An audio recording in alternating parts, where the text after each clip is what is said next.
unilaterally decided to permanently close the centre without investigation. I raised this issue with the Secretary of State for DCMS and have written to the Prime Minister and the Treasurer and the Chancellor for assistance.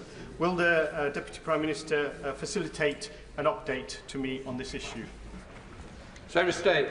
Well, Mr Speaker, the member makes a very important point around safety and RAC in our public buildings, and we're absolutely committed to do all we can despite the legacy that was given to us by the previous government, and I'll make sure he gets a meeting with the Safety Minister. I'll let the front benches change over.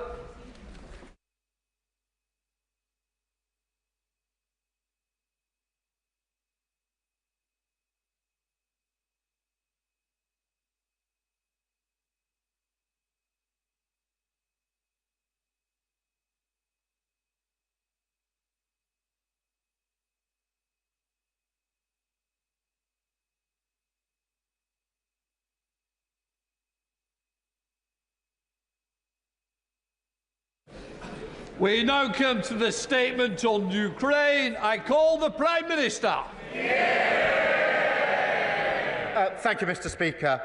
Less than a week since I called on this House to show the courage of our predecessors, we see clearly before us the test of our times, a crossroads in our history. So with permission, Mr Speaker, I'll update the House on my efforts to secure a strong, just and lasting peace following Russia's vile invasion of Ukraine. Mr Speaker, it begins in this House, where on Tuesday I announced the biggest sustained increase in defence spending since the Cold War.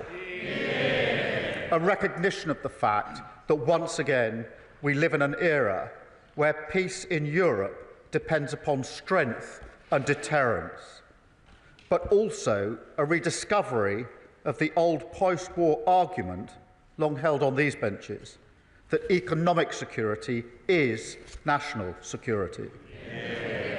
Because, Mr Speaker, the demands we now have to make of Britain must come alongside a new foundation of security for working people. The tough choices that we made last week, they are not done. We must use the process of getting to 3% of our national income spent on defence to fundamentally rebuild British industry, use our investment in military spending to create new jobs and apprenticeships in every part of the country. And that's why last night I announced a deal that perfectly symbolises the new era, a partnership with Ukraine that allows them to use £1.6 billion of UK export finance to buy 5,000 air defence missiles manufactured in Belfast. Mr Speaker, that means UK jobs, UK skills, UK finance pulling together for our national interests, putting Ukraine in the strongest possible position for peace and protecting innocent civilians from the terror of Russian drones. Mr Speaker, my efforts continued on Thursday when I met President Trump in the White House to strengthen our relationship with America. Now, what happened in his subsequent meeting with President Zelensky is something nobody in this House wants to see. But I do want to be crystal clear. We must strengthen our relationship with America. For our security, for our technology, for our trade and investment. They are and always will be indispensable. And we will never choose between either side of the Atlantic. In fact, Mr Speaker, if anything, the past week has shown that that idea is totally unserious. Because while some people may enjoy the simplicity of taking a side, this week has shown with total clarity that the US is vital in securing the peace we all want to see in Ukraine. So I welcome the opportunity for a new economic deal with the US, confirmed by the President last week, because it's an opportunity I'm determined to pursue. I welcome the positive discussions we had on European security, including his clear support for Article 5 of NATO. I welcome the understanding from our dialogue that our two nations will work together on security arrangements for a lasting peace in Ukraine. I also welcome the President's continued commitment to that peace, which nobody in this House should doubt for a second is sincere. Mr. Speaker, I now turn to the events of this weekend and the moving scenes that greeted President Zelensky as he arrived in London on Saturday. Yeah. Mr. Speaker, I saw for myself he was taken aback when the crowd in Whitehall cheered at the top of their voices, and they were speaking for the whole of our country. Yeah. A reminder that this government, this House and this nation stand in unwavering support behind him and the people of Ukraine. Yeah. Mr. Speaker, we resolved together to move forward the strong cause of just and lasting peace in Ukraine. And then on Sunday, I hosted European leaders from across our continent, equally committed to this cause, including President Macron, Prime Minister Maloney, the leaders of NATO, the European Commission and Council, and the Prime Minister of Canada, a vital ally of this country, the Commonwealth and Ukraine, responsible for training over 40,000 Ukrainian troops. I also had the privilege beforehand of speaking online to the leaders of Estonia, Lithuania and Latvia, each of whom, as close as they are to the front line with Russia, stressed the urgency of the moment. And, Mr. Speaker, it was a productive summit. Together we agreed a clear strategy that the United Kingdom, France and our allies will work closely with Ukraine on a plan to stop the fighting, which we will then discuss directly with the United States. It's a plan that has 4 clear principles, which I'll now share in full with the House. First, that we must keep the military aid to Ukraine flowing, keep increasing the economic pressure on Russia, and to that end, alongside our partnership on air defence, we're doubling down on military aid. Already this year, we've taken our support to record levels.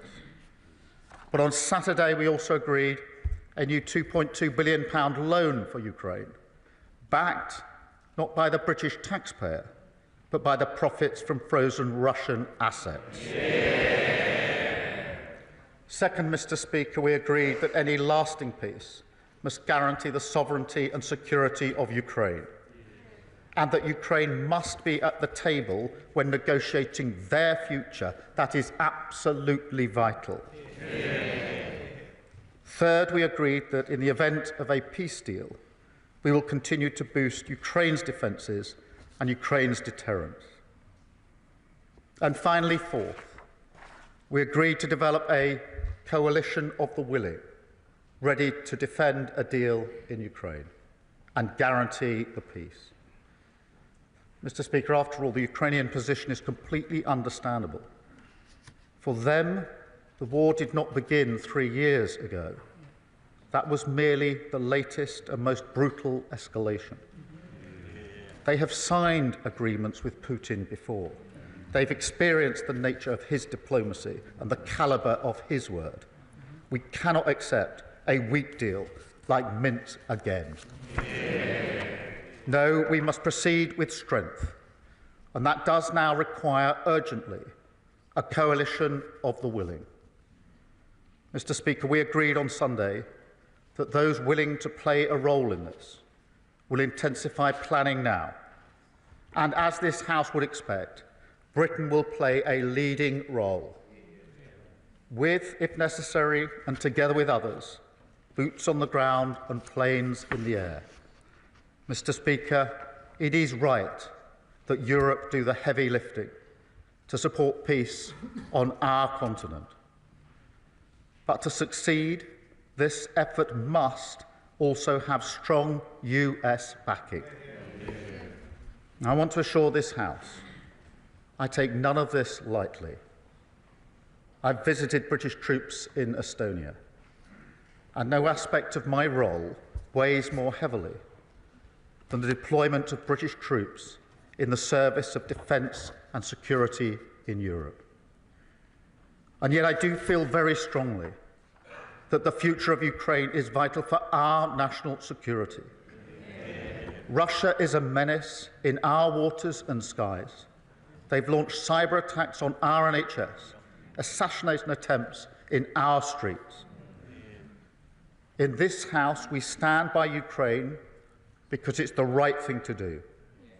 But we also stand by them because it's in our interest to do so. Because if we do not achieve a lasting peace, then the instability and insecurity that has hit the living standards of working people in Britain, that will only get worse. And Putin's appetite for conflict and chaos, that will only grow. So a strong peace, a just peace, a lasting peace, that has now to be our goal. It is vital, it is in our interests, and its pursuit, Britain will lead from the front for the security of our continent, the security of our country, and the security of the British people. We must now win the peace. And I commend this statement to the House. I come to the Leader of the Opposition, Kemi Bedrock. Mr. Speaker, I thank the Prime Minister for advance sight of his statement and also for our conversation earlier today. The United Kingdom is a free, democratic and sovereign country. We recognise that Ukraine is fighting for her survival and fighting to have the same freedom, democracy and sovereignty which all of us here enjoy.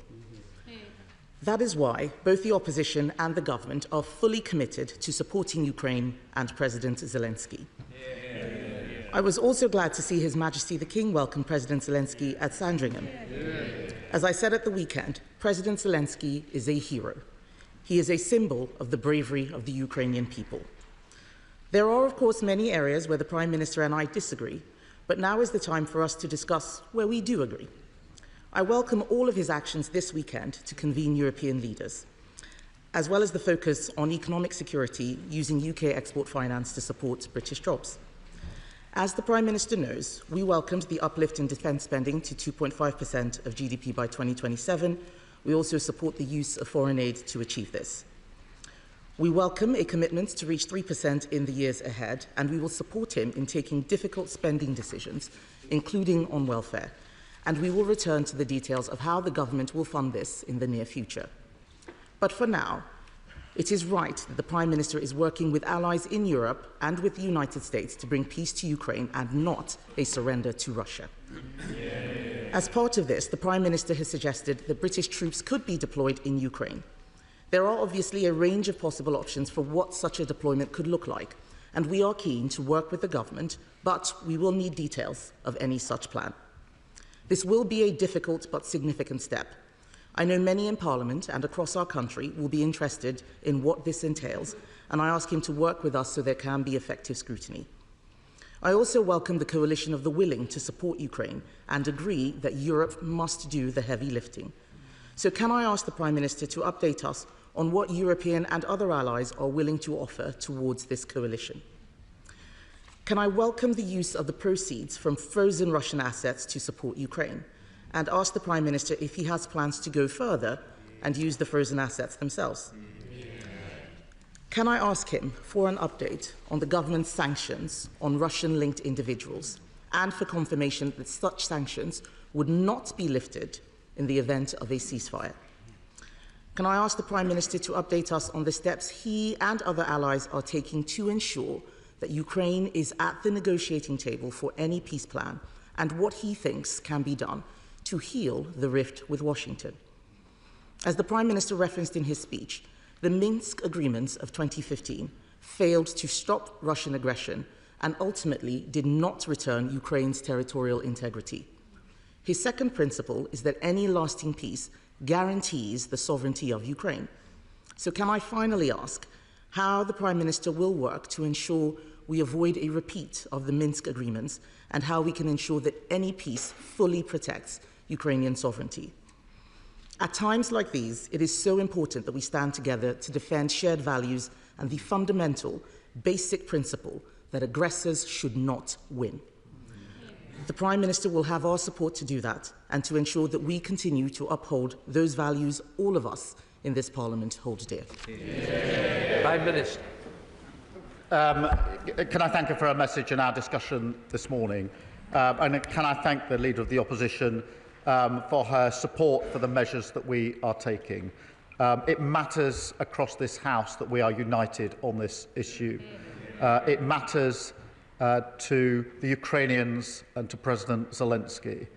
And I can tell you that he was moved by the reception that he got in our country on Saturday. And I can tell you I felt very proud to be British on Saturday when our country spoke with one voice, and she reflects that with the unity across the House, and I do thank her for it. She asks about the details of any deployment. We will, of course, put details before the House when we get to that stage, if we get to that stage. And as I mentioned to her this morning in our phone call, I will make sure that she gets whatever briefings she needs to be able to look at the detail before it's put before the House, so she's fully informed. On the question of other allies, we had a long meeting yesterday with a number of allies. My strong view is that we have to move forward, we have to lead from the front, and therefore we need a coalition of the willing, because otherwise we will move at the speed of the most reluctant, and that will be too slow. A number of countries and allies indicated their support. They will set that out in due course. I won't pretend that every country is in the same place on this issue. That is why I and others took the view that we should take a leading position and move forward. But I will give further details as they become available. On the question of the frozen assets themselves, obviously the proceeds, the profits, are being used in the way that the House understands in accordance with the statement I just made. On the assets themselves, it is a very complicated issue, not straightforward, but I do think that we need to do and are doing more work to look at what are the possibilities, at least, along with other countries, but I'm not going to pretend that this is simple or straightforward. On the sanctions, we introduced the heaviest sanctions last week that we've put in place, and she is quite right, they must not be lifted just because there's a cessation in the fighting. They must be kept in place as a vital part of our armoury, something which didn't happen with Minsk, and she's quite right to say that we have to avoid the mistakes of the past, which is why a security guarantee is so important, a guarantee that we should lead, but needs US backing if it's to act as a proper guarantee. And of course she's right to say Ukraine must be at the table in any discussions about the future of Ukraine, and I think that's a common position across the House. Thank you. The Foreign Affairs Select Committee, Emily Thornbury. Dame Emily Thornbury. Very much, Mr. Speaker. We all watched with alarm and distress the scenes from the White House on Friday, but equally were, across the country, extremely grateful that we had a Prime Minister who had such a pitch-perfect response at the weekend. And as he works towards a just peace for Ukraine, he has the support of the whole country in doing so. But here is the question. The Prime Minister said on Laura Kuenssberg on Sunday that following the cuts to the aid budget, that he would go through line by line to ensure that the priorities of Ukraine, Sudan and Gaza were all prioritised in a lasting peace. The difficulty is that after refugee costs, admin costs, the department's commitments and things like the World Bank and the UN are taken into account, it's hard to believe that there will be enough left in the budget to provide meaningful humanitarian support in these priority areas. So does the Prime Minister understand the concern of so many that these cuts could in fact, in the long term, hobble the very leadership that the Prime Minister has shown this weekend and that he has finally given the world some hope? Well, I thank her for her question, and it's a very important issue. What I did last week was to announce the biggest sustained increase in defence spending since the Cold War, and the circumstances and the context require it, and that decision had to be made, and I was determined that it would be fully funded so the House could see where the money would come from. On the question of overseas aid, I am committed to it. What we will now do is go through line by line the funding and look at our priorities. Of course, Ukraine, Sudan, Gaza are right up there in our priorities. But I also want to work with others and across the House, if we can, at other ways of raising money and finance for development and aid overseas. I saw the President of the World Bank on Friday to have that very discussion and want to have that and mentioned it in my discussions with other countries this weekend, many of whom want to join in attempts to find other ways to leverage money, particularly from the private sector, where states can't do it in the way they might want to just at the moment, and that's the approach that we will take. Leader of the Liberal Democrats, Sir Ed Davey. Mr. Speaker, I'd like to thank the Prime Minister for advance sight of his statement. We were all horrified by Friday's scenes in the Oval Office. President Trump's attack on the brave and dignified President Zelensky left everyone shocked and appalled, except, it seems, the honourable member for Clacton. Nobody else watching those scenes could fail to understand that we've entered a new era, one where the United States prefers to align itself with tyrants like Putin rather than its democratic partners. On these benches, we've supported the Prime Minister's actions and leadership.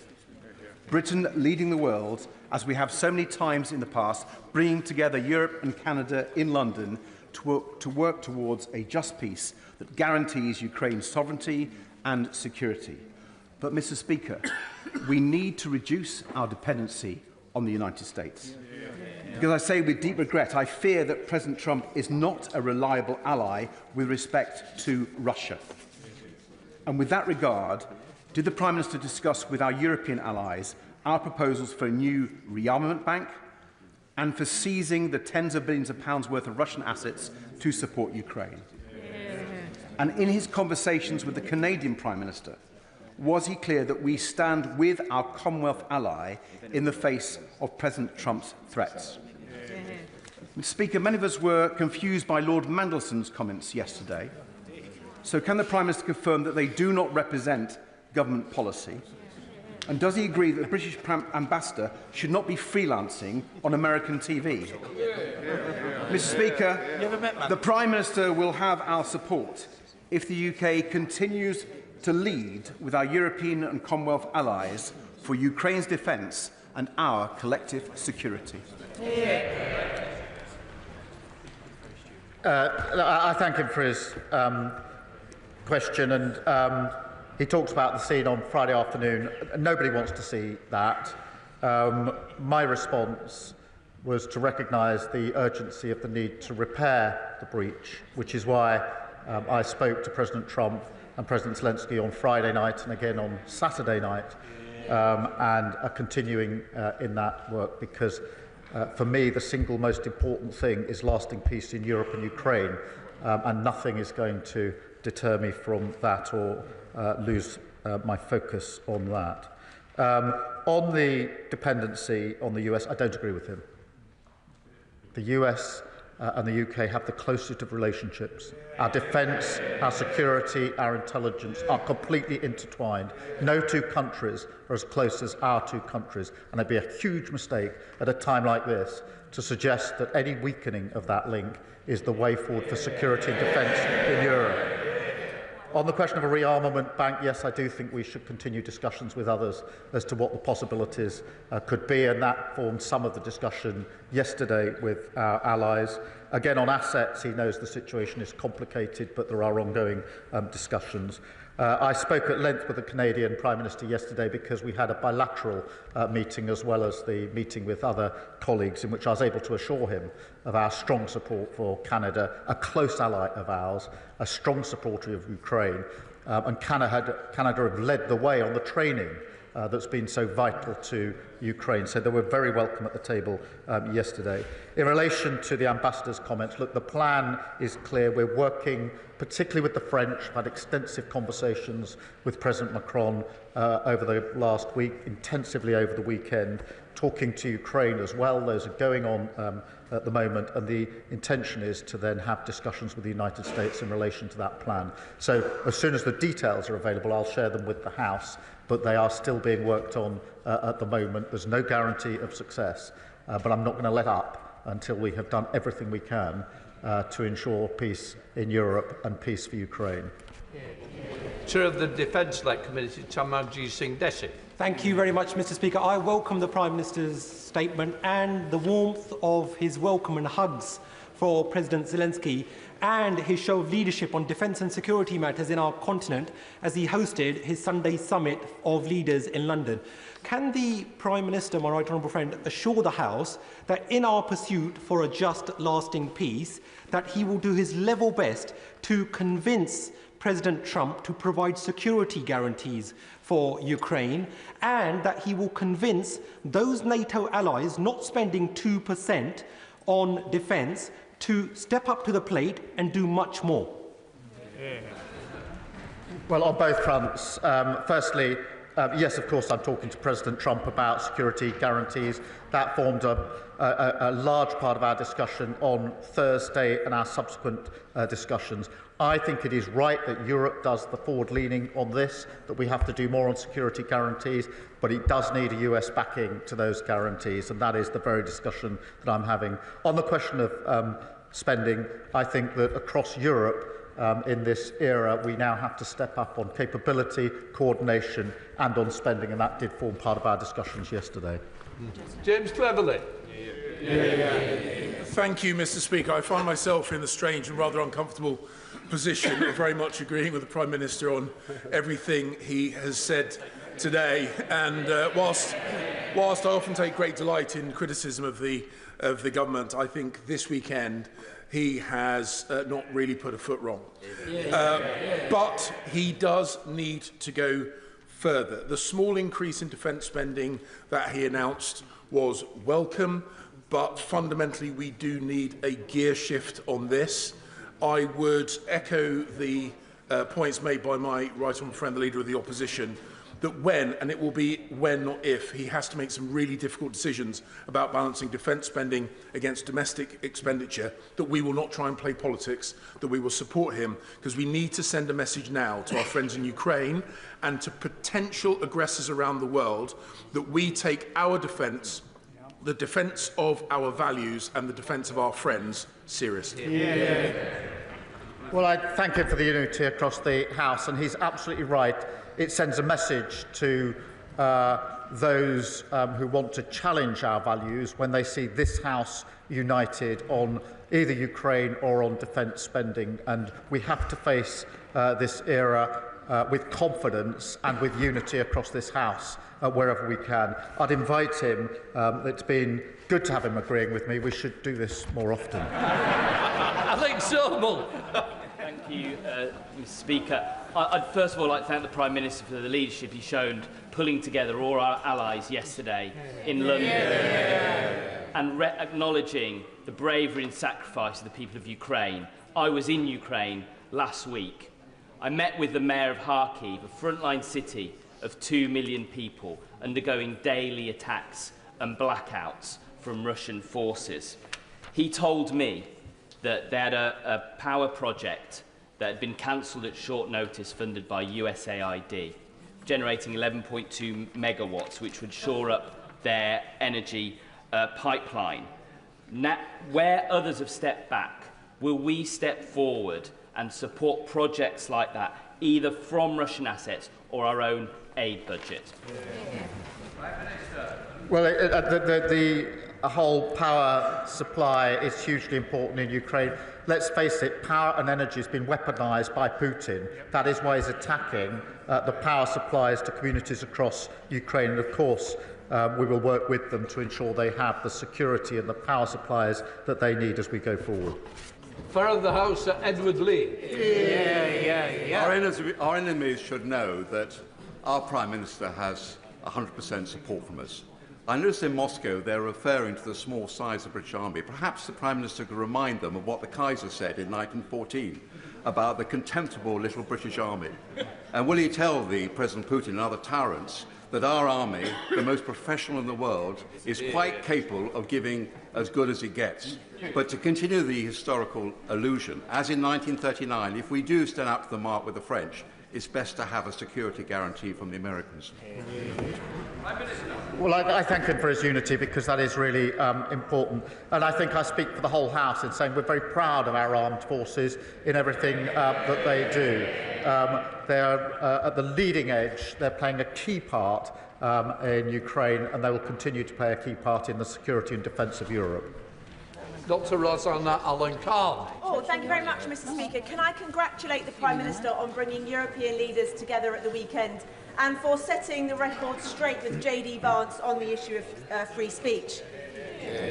President Zelensky is resilient and brave, just like the nation that he represents. And in the second week of the war, when I went to Ukraine with my medical team, we could see firsthand that there was absolutely nothing that the Russians will not do. So can the Prime Minister promise that our support will not waver, and he will continue working closely with our European allies to make sure that we bring about peace in Ukraine? I can give her that assurance. We will not waver. We will work with our allies. Madeira Wilson. Thank you very much, Mr. Speaker. I welcome the Prime Minister's statement and his unequivocal support of the United Kingdom for President Zelensky and Ukraine. But in view of his cuts to the aid budget, but also with the eyes of the world focused on Zelensky, Ukraine and Russia, could he please reassure the House that he will not forget about the Middle East, and in particular the decision by Netanyahu's government to block aid to Israel, and what representations is he making on behalf of the government to reverse that? It's a breach of international law.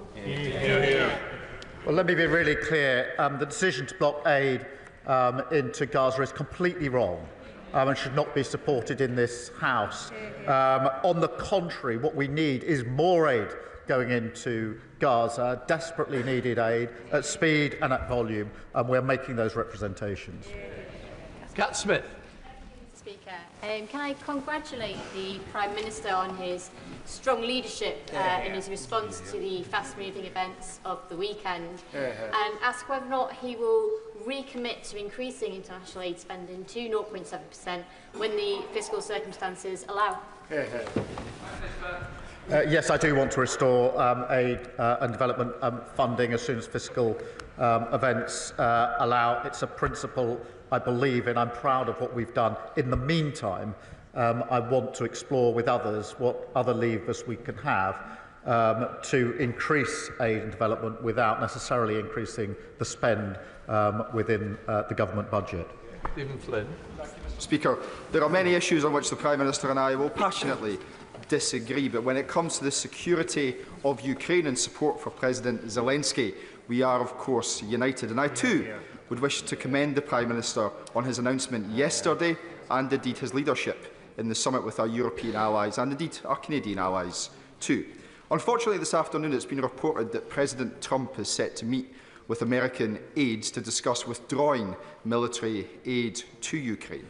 Are these reports something that the Prime Minister recognises, and if so, what impact will that have upon the timetable he and President Macron are currently working to? I haven't seen reports of the US withdrawing support for Ukraine, and as I understand, that is not their position. I thank him for his support on this issue, although I was somewhat concerned that the SNP is continuing its suggestion that now is the time to abandon the nuclear deterrent. If ever there was a time to reaffirm support for the nuclear deterrent, it is now. We mustn't reduce our security and defence. I think it is a completely wrong-headed decision they should reconsider. Derek Twig. Thank you, Mr. Speaker. Again, the actions of the Prime Minister this week demonstrated why UK leadership in defence and security on Ukraine is crucial. I also agree with the Prime Minister that it's important to strengthen our relationship with the US. But can I ask him, in the coming months, would he consider whether we should be bringing forward a proposal to hit 3% spend before the next election? We need to do what it takes. I set out our position last week, which is 2.5 by 2027 and 3% in the next Parliament as fiscal as fiscal circumstances allow. Andrew Mitchell. Mr. Speaker, the Prime Minister should surely be commended both for the meetings he held in the White House last week and for the effective leadership which he has shown over the weekend. Will he bear in mind, as he seeks to forge this coalition of the willing with urgency and vigour, that the GDP of Russia is some $2 trillion, the GDP of the 6 European members of NATO, most committed, is more than 7 times that, at $15 trillion, and that should surely add to the effectiveness of the deterrent and the work that he's now doing with European allies. I thank him for raising this point, and we mustn't lose sight of the fact that the Russian economy is being damaged by the measures that we are collectively taking, particularly on sanctions, and we should have self-confidence in the ability of Europe to pull together, whether that's on military issues, whether it's on finance issues, for the collective security and defence of Europe. And that is why I think it's time, we've said it many times, that Europe needs to step up. Now is the time to step up. Now is the time to lead. And that's why I was pleased that we moved things on a little bit in the last few days in that regard. Thank you very much, Mr. Speaker. And I thank the Prime Minister for his statement today and his continued strong leadership. In contributing troops, drones and other munitions, Russia's allies remain active participants in Russia's illegal war in Ukraine. Can the Prime Minister please assure the House that alongside our allies, Russia's strategic partners are being closely monitored during ongoing peace efforts? She's absolutely right, and we continue to do that. We need to bear down on Russia and all of those that support Russia in this illegal war. Thank you, Mr. Speaker. We welcome the increase in defence spending, but when I served there was over 100,000 troops, and today there's just over 74,000. It's essential that we reverse the Conservatives' irresponsible 10,000 troop cuts. Will the Prime Minister commit to reversing this devastating cut so that the UK can credibly support collective European security in the absence of US support? First, we're going through a strategic review of our capability gauging against our challenge, and obviously I'll put the results of that before the House in due course. I would just caution against perhaps the suggestion, if I got it right in the second hand of her question, that somehow we should take this as a moment to go it alone without the US. I fundamentally disagree with that. I think it would be the wrong. We've never chosen that course in our history. We shouldn't choose it now. Joyce Fenton-Glenn. Thank you, Mr. Speaker. I thank the Prime Minister for his statement today and his diplomatic efforts to restore our international reputation since taking office. But can my right honourable friend confirm the basic principle that no decision can be made about the future of Ukraine without their elected leadership in negotiations, and that any ceasefire must be adhered to by Russian aggressors and not just the Ukrainians?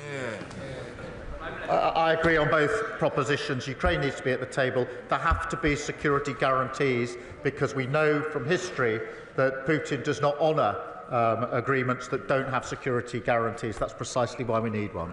Tom Tugendhat. Thank you, Mr. Speaker. May I join those echoing the call to thank the Prime Minister for his leadership over these recent days. He has definitely spoken for Britain when he's spoken on the world stage.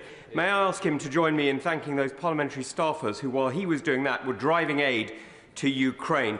And may I ask him, he's brought together, quite rightly, a coalition of European and NATO partners. Is he working on those further afield? As he knows very well, Australia has already donated Bushmasters, and many are concerned about Iran's support for the Russians through their Shahed drone programme. Is he reaching out to the Middle Eastern allies as well? Can I first thank the parliamentary staffers who've done such significant and important work. On his important question about reaching out beyond Europe, I agree with him. We are doing that. This needs to be as broad a coalition as we can put together, with different capabilities, each country making whichever contribution is the most significant from their point of view. And I thank him for his support and over the weekend. Very good. The Prime Minister deserves plaudits for the skillful way in which he has handled his visit to Washington last week, as he does for the resolve that he's shown to stand against Russia's illegal invasion of the sovereign state of Ukraine. Surely, though, this was a moment to accept that the post-war international settlement has now been fractured, and that the necessary rise in defence spending should be achieved by changing the fiscal rules, not by cuts to international aid, which will only see more people slain by famine, drought, disaster and war. The reason that we will not change the fiscal rules is that we need economic stability. We experienced economic instability only a few years ago under Liz Truss. The loss to our aid budget and all budgets would be far more profound if we go back to instability, and I'm not prepared to do it. Nigel Farage. Thank you. It may be a great irony that a Remainer Prime Minister used Brexit freedoms as effectively as he did yesterday. Indeed, as Number 10 briefed, we are now in a unique position compared to the rest of Europe, and yesterday was a triumph. I also applaud him making such positive words about President Trump and our relationship with America, even if nobody behind him agrees. But here's the key. President Zelensky has now accepted that he's going to sign the minerals agreement with America. And America's going to put in $100 billion or whatever it is, and thousands of Americans will be in Ukraine. Is that of itself enough of a security guarantee? No. Or does it mean that we need to send British troops? And if we do, given the size of our army, how many? The mineral deal is not enough on its own. But can I just remind him, Russia is the aggressor. Zelensky is a war leader whose country has been invaded. And we should all be supporting him and not fawning over Putin. Joanna Baxter. Thank you, Mr. Speaker. I welcome the Prime Minister's statement and can I congratulate him on the excellent leadership he's shown on the international stage. Does my right honourable friend agree with me that for any lasting peace to be achieved in Ukraine, Russia must return the 19,546 children that they have stolen from Ukraine?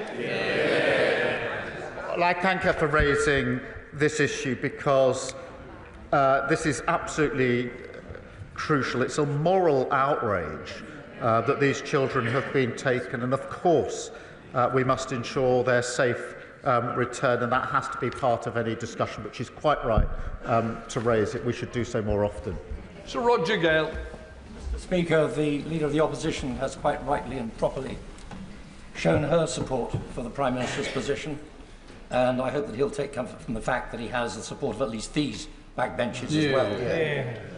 Mr. Speaker, those of us who have had, in my case, through the Council of Europe, dealings with the Russians, know only too well that this administration, Putin's administration, cannot be trusted. And that security guarantees, therefore, are absolutely vital if we are to succeed in a peace agreement and not a surrender.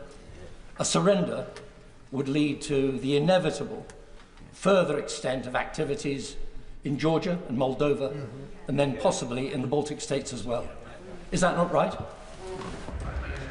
I agree with him completely. We know Putin's ambitions. We know that he's not a man to keep his word. We absolutely have to guard against those risks, which is why security guarantees have to go in relation to any deal that must be done. And we must be vigilant on all fronts in relation to Putin, because, as we know from our history, instability in Europe inevitably washes up on our shores. This is about our national security just as much as it's about the sovereignty of Ukraine.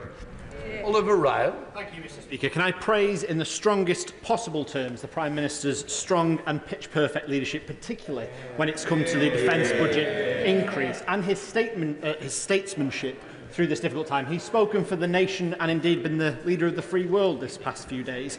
While this negotiation is ongoing and Ukraine is still being bombarded, will he make sure that our partnership with Ukraine goes deeper, that they still get the drones, the planes, the arms that they need to make sure they can stay at the table while he's making his deal? He makes a very good point, which is peace through strength.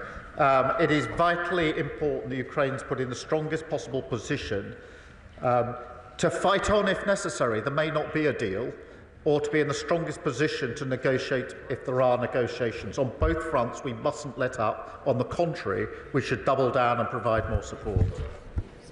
Sammy Wilson.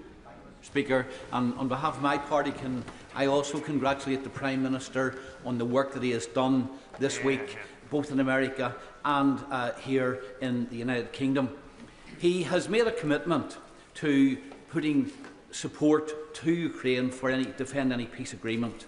But given the state of our armed forces and the overstretched nature of those forces, how sure is he that he can deliver on that commitment? And does he not agree that there needs to be a continued role for America in the defence of democracy against terrorising tyrants? Well, I thank you for his question and for his support.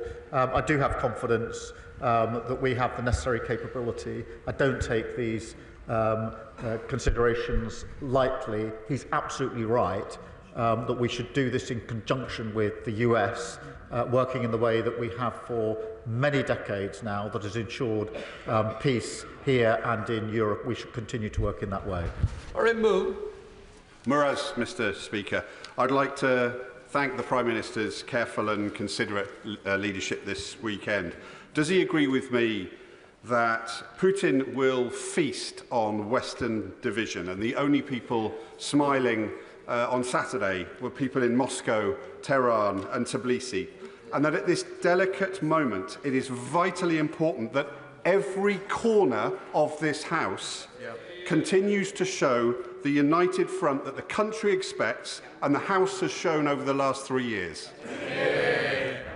I agree with him. Putin does feast on division, and when I was leader of the opposition, amongst the reasons I supported the then government was because Putin would have been the only winner if there was division in this House, and that's why I commend the leader of the opposition, the party opposite, for continuing that unity, because it demonstrates to Putin that we're a united House on this issue.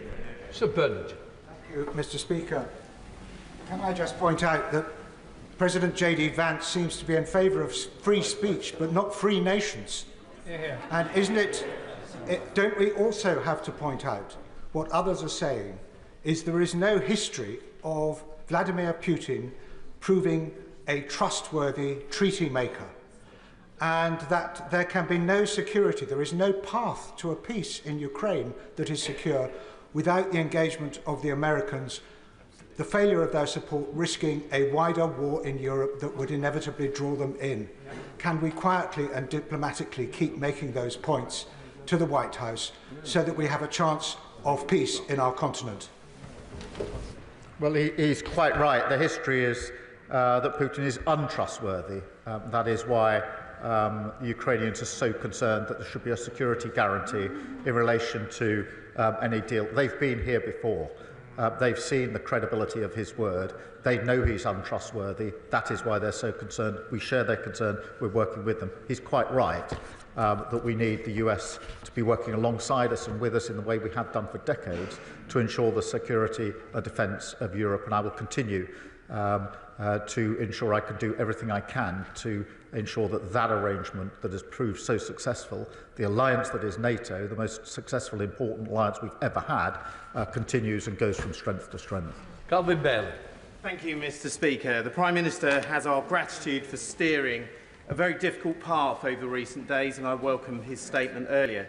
Defence is a vehicle for social mobility, career security and opportunity for our young people, as it has been for me, and defence has deep historical links with Londoners, the Gunners, Hammers and Leyton Orients.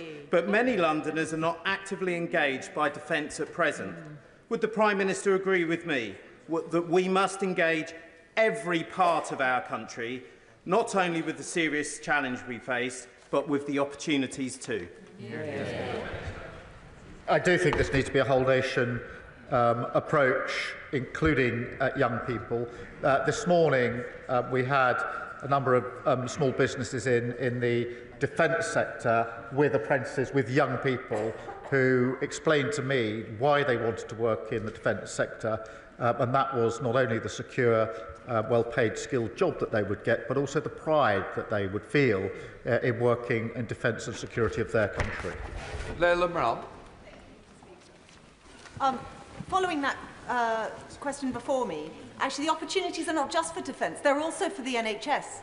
I went in January, in the week of Trump's inauguration, cross-party to visit Ukraine so that we could offer our support. And while there, I had the privilege of meeting veterans, many of whom had lost limbs, had world-leading prosthetics. And the fact is the Ukrainians are now world-leading in these matters. So the 100-year partnership exists. What are we doing in the UK so that we can supercharge not just defence but also rehabilitation, which helps us, not just them? Can I thank her for raising this?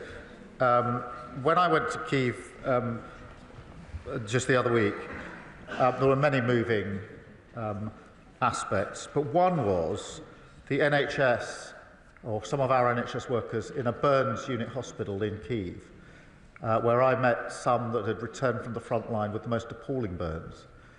Very difficult to see and watch and look at, and including civilians who'd got caught up in blasts. And I, for one, was very proud that we had NHS workers there with the workers, the health workers in Ukraine, working together to do the very best they could for those in that burns unit. And that's a small example of what she speaks of. Richard Bergen. Thank you, Mr. Speaker, and I very much welcome the growing push from numerous countries for a peace deal between Russia and Ukraine, and that must be a just peace. Too many lives have already been lost following Putin's illegal and brutal invasion. But I am alarmed by the issue of deploying British troops on the ground in Ukraine and British military planes in the skies over Ukraine, because there's no getting away from the fact that would risk our country coming to a direct military conflict with a nuclear-armed Russia, and the consequences for millions of people in our country and across Europe of such war and nuclear conflict really don't bear thinking about. So given the enormity of such a decision, will the Prime Minister commit to ensuring a vote in the House of Commons before any such deployment, in keeping with the important principles of our parliamentary democracy? The risk to our country is if we do not fight for the peace. My position on sustained deployment of our troops is that this House would of course want to discuss that and vote on that, but we're nowhere near that stage at the moment. Sir Julian Lewis. Thank you, Mr. Speaker. The Prime Minister's very capable defence ministerial team will have told him that even were he to be able to accelerate investment and expenditure on defence more rapidly than has already been outlined, there would be a considerable time lag, given the complexity of modern equipment, before industrial output could be ramped up. So when he talks about, as he did, intensifying planning, will he include the creation of a defence industrial expansion unit in the machinery that is setting up now, so that as resources become available, the output of military equipment can be at the fastest possible rate? I thank him for his question. We already have a unit working on rapid deployment and procurement in relation to Ukraine, and of course that and other aspects need to be ramped up. Rosie White. Speaker, the Prime Minister has shown an unwavering commitment to Ukraine this weekend, and I stand with him in that. Will the Prime Minister reiterate this government's support for Ukraine's sovereignty and our commitment to work with our allies both in the US and Europe so that we are in the best position possible to work towards a lasting peace? Well, I thank you for a question, and I agree with the sentiment. We will work with our allies and with the US towards the security and defence of Europe. Dame Harriet Bowen. Thank you, Mr. Speaker, and can I thank the Prime Minister for his statement, but also for the hard yards that he is putting in at the moment for our national security. May I suggest another angle? that the House would appreciate an update on, and that is last year the Treasury Committee did an inquiry into Russian sanctions. We received evidence that Russian hydrocarbons are still ending up in the UK. So could he explore the idea of improving our national security by making sure that the oil and gas that we consume in this country comes predominantly from this country? She's right, and our energy independence is hugely important, and I think the last 3 years have shown that we're far too exposed. And on the question of the sanctions and hydrocarbons, obviously we'll look closely at it. Louise Jones. The beautiful weather at the weekend brought with it the promise of spring and hope, and I hope the PM got at least 2 minutes outside to enjoy it. But I'm afraid the same weather in Ukraine would be greeted with dread by the soldiers on the front line who know that the improving weather will bring an intensification of war. Will the Prime Minister commit to ensure that the SDR takes into account his commitments so that we can ensure that there is an excellent security guarantee that ensures that Ukraine can once again greet the spring with hope? Well, she's right about the impact of the weather on the conflict in Ukraine. I have to say I'm always struck by the resilience of the Ukrainians, both on the front line but within their civilian population. After 3 years of long conflict, their resilience is humbling. Adrian Ramsey. Thank you, Madam Deputy Speaker. On behalf of the Green Party, can I welcome the Prime Minister's strong support for Ukraine, his work for peace, and his commitment that there should be no decisions about Ukraine without Ukraine. But given the scenes that we saw in the Oval Office on Friday, which people across the country will be aghast at, given the bullying tactics of President Trump and the fact that Trump clearly views this as a business opportunity, how will the Prime Minister ensure that the interests of Ukraine remain front and centre of the peace deals? By picking up the phone to President Trump and President Zelensky and making sure that we can focus on what matters most, which is lasting peace in Ukraine. Nashaba Khan. Thank you, Madam Deputy Speaker. The Prime Minister rightly reaffirms our commitment to our national security. And while it is regrettable that the foreign aid and the soft power that goes with it will for a time being see a reduction, does the Prime Minister agree that without the necessary hard power to back what we say on the world stage, the impact of our international aid would be diminished in any case? And can he outline how increased investment in defence strengthens both our armed forces and our ability to support Ukraine effectively? Well, I agree with her on the points she makes, in particular our ability to support Ukraine in a number of different ways, but it is important that we take these steps. Jeremy Hunt. Thank you, Madam Speaker. I also strongly support the considered approach the Prime Minister is taking to dealing with a powerful US President with whom we might not always agree, but with whom we can and must work very closely.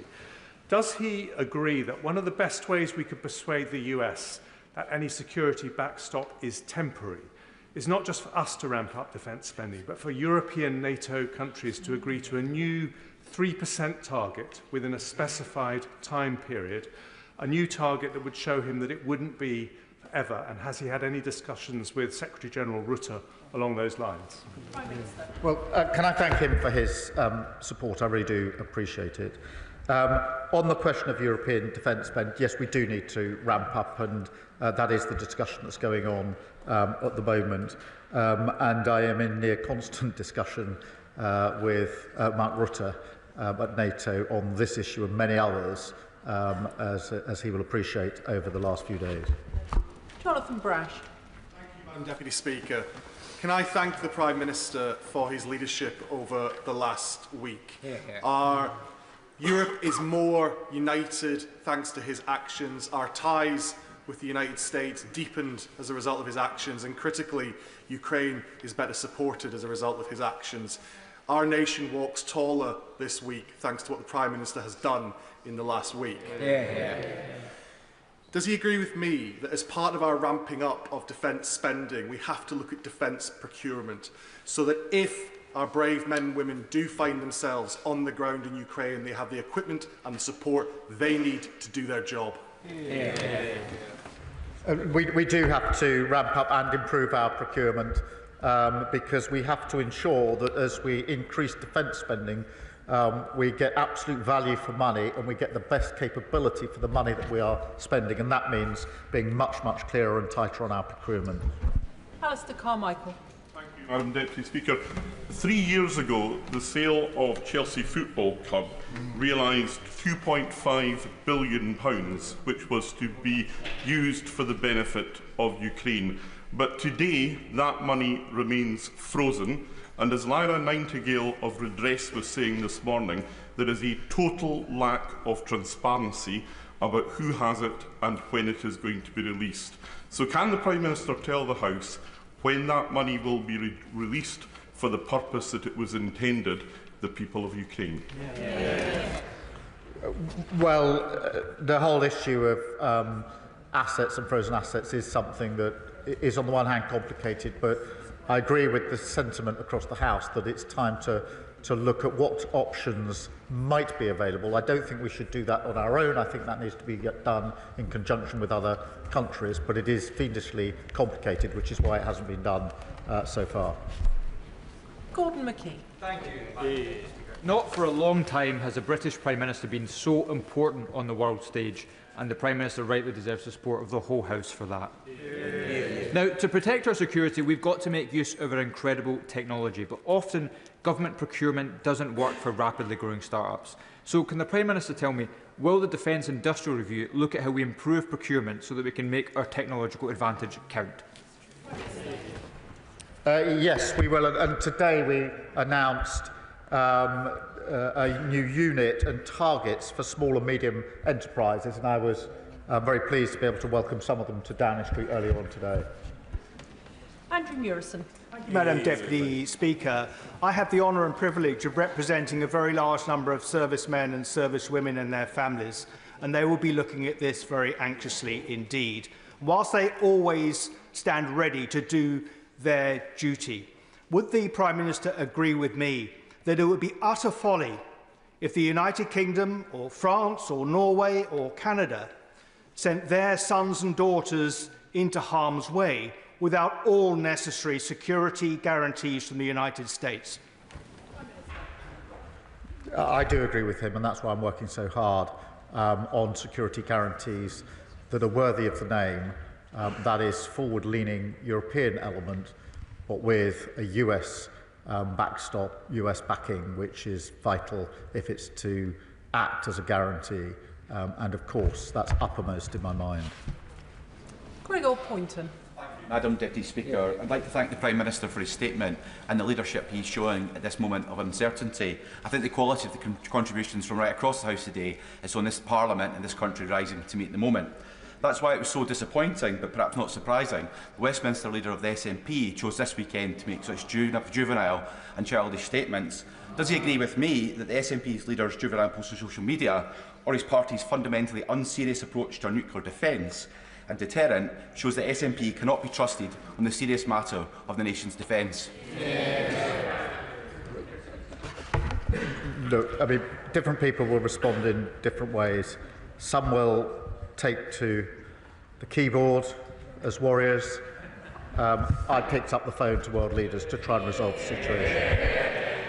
Liz Saville-Roberts. And working together with our European partners is essential for security, stability and peace. Plaid Cymru commends diplomatic initiatives over the weekend. Boosting defence spending shouldn't be at the expense of international aid or public services starved of resources. The Prime Minister talked of Tory fiscal failures, but protecting peace now calls for a bolder vision. Under what circumstances would he commit to look again at the fiscal rules to ensure that the UK can responsibly invest in defence, humanitarian commitments and public services? I thank her for her question. I do understand her concern. As I explained to the House last week, this was not a decision I wanted to take, but the defence and security of Europe required us to take the decision on defence. On the fiscal rules, I do think economic stability is vitally important. If we lose that, we will lose far more out of all our budgets. But I would and will work across the House on whatever ways we can to increase development aid, notwithstanding the budgetary constraints, and that's why I spoke to the President of the World Bank on Friday to have that very discussion. I think there's discussions to be had with other countries, with other institutions, and actually innovation and discussion across the House, I think, would be a valuable part of that exercise, because the principle behind her question is the right one, which is that we must support international development and aid. Tulip Siddiq. Madam Deputy Speaker, my constituency of Hampstead and Highgate has welcomed hundreds of Ukrainian refugees into their community, and I'd like to pass on their thanks to the Prime Minister for the strong leadership that he's shown over the last few weeks. The majority of these Ukrainians want to go back to their houses when it's safe to do so in their country, but a small minority of young Ukrainian refugees have approached me to say that they've laid down roots here, built careers here and started relationships here, but have no route to settled status. So could I ask the Prime Minister what consideration he's given to the lives of these young Ukrainians who want to make London their permanent home? Well, firstly, can I, as my neighbour MP, I remember together we saw some of the first Ukrainian refugees to arrive into, I think, her constituency at the very early days. And obviously we need to take this step by step, dealing with the conflict that it is. Many will want to return, some may not, but we're not, unfortunately, at the happy place where those that want to return can return, and that's got to be the first priority. Sir Ian Duncan-Smith. Deputy Speaker, can I obviously, like my right honourable friend and many others, congratulate the Prime Minister on his decision-making over the last few days and keeping his calm when others were losing theirs. Most importantly, I think he followed the simple principle that when the UK and the USA are together, the world is a safer place, and those who cry for it to be split are mad. It's as simple as that. Can I also say to him, when he's talking to the American President, could he possibly just raise as a nudge why Ukraine is important on a wider scale? We know now that as part of the deal with North Korea, the Russians have been handing subsea ballistic missile technology, very advanced, to the North Koreans. That will bring the whole of the United States within the target area for missiles. Reminding him that might say this is important. And finally, I simply say to him on this one point. The coalition of the willing, no matter how big it is or how powerful, cannot succeed if Russia's demand for the complete demilitarization of the Ukrainian forces exists. They must be allowed to stand with their arms in case this breaks down again. Well, on both, I mean, on the North Korean element, this is a significant development, and it expands the threat and the risk, and we all need to see it in those terms. On the question of Ukraine's sovereignty and security of Ukraine has to be at the heart of that, and part of sovereignty is deciding for yourself what your defence capability is, and we mustn't lose sight of that, because security guarantee is not just what the Europeans or the US do, it also Ukraine's ability to defend herself as a sovereign country. She should be able to do so. Bill Esterson. Madam Deputy Speaker, the Prime Minister was right to say in his statement that economic security is national security. The same is true of energy security, as we see in the way the Clean Power Plan is set up.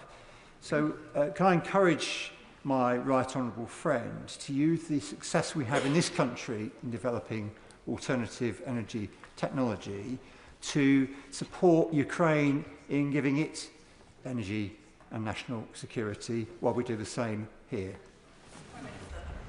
Energy security in Ukraine is hugely important. It's being attacked every day, and that is why it's so vitally important that we help Ukraine defend its own energy arrangements, but also work to a lasting peace which allows them to prosper and thrive in the way that we all want in Ukraine.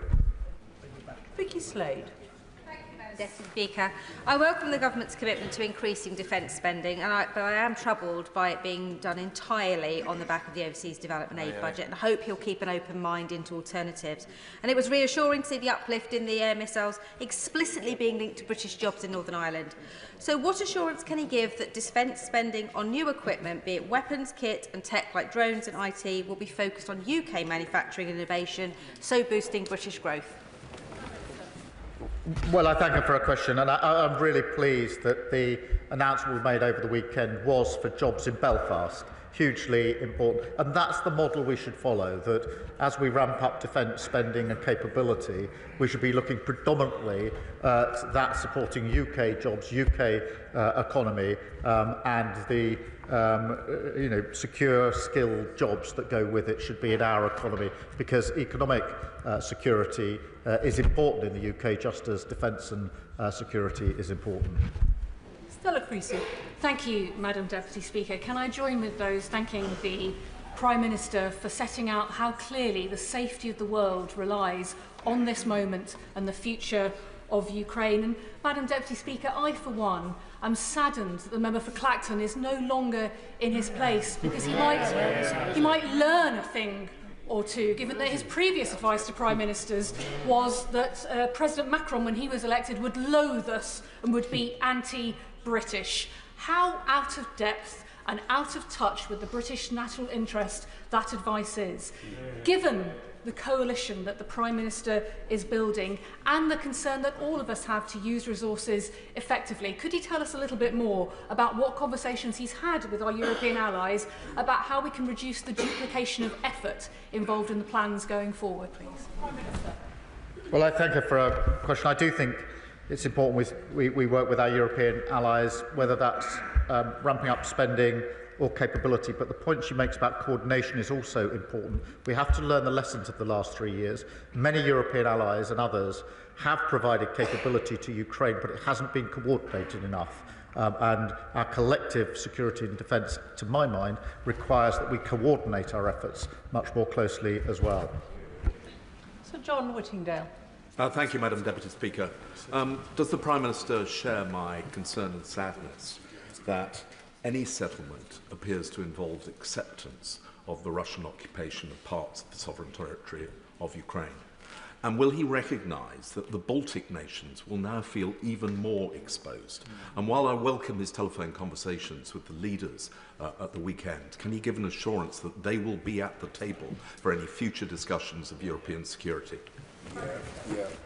On the question of territory, obviously there's discussions to come, but I take the tenor of what he says. On the Baltic states, I mean, he's right. I was over at the GEF meeting in Estonia just before Christmas to have discussions with them.